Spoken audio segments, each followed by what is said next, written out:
राजन विचारे नावाच्या एका दगडाला एकनाथ शिंदे साहेबांनी शेंदूर फासला म्हणून राजन विचारे आमदार झाले, खासदार झाले।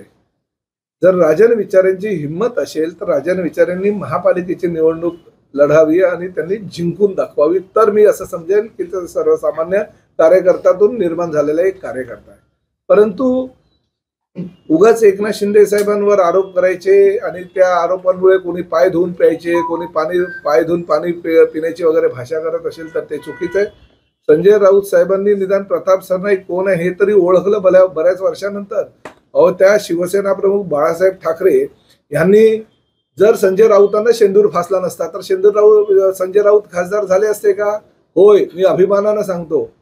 प्रताप सरनाईकांसारख्या एका सर्वसामान्य कार्यकर्त्याला बाळासाहेबांनी शेंदूर फसला म्हणून प्रताप सरनाईक या राज्याचा आमदार झाला।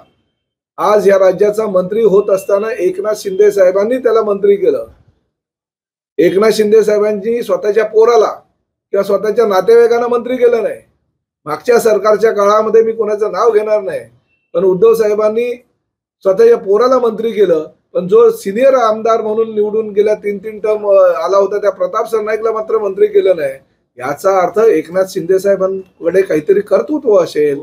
त्यांनी स्वतःच्या घरातल्या लोकांना मंत्री करण्यापेक्षा एका सर्वसामान्य आपल्या शहरातल्या आमदाराला जर मंत्री केलं तर तुमच्या पोटात दुखायची काय गरज आहे?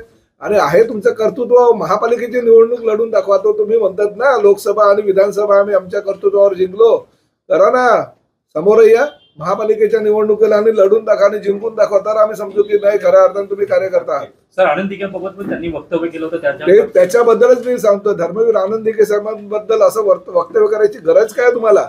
ज्या धर्मवीर आनंद दिघे साहेबांनी 24 तास लोकांसाठी झटून सर्वसामान्यांना न्याय देण्याचं काम केलं, त्यांच्या पावलावर पाऊल ठेवून जर एकनाथ शिंदे साहेब न्याय देण्याचं काम करत असतील ह्या ठाणे जिल्ह्यातल्या, पालघर जिल्ह्यातल्या आणि आता तर महाराष्ट्रातल्या जनतेसाठी, तर तुमच्या पोटात दुखायची गरज काय?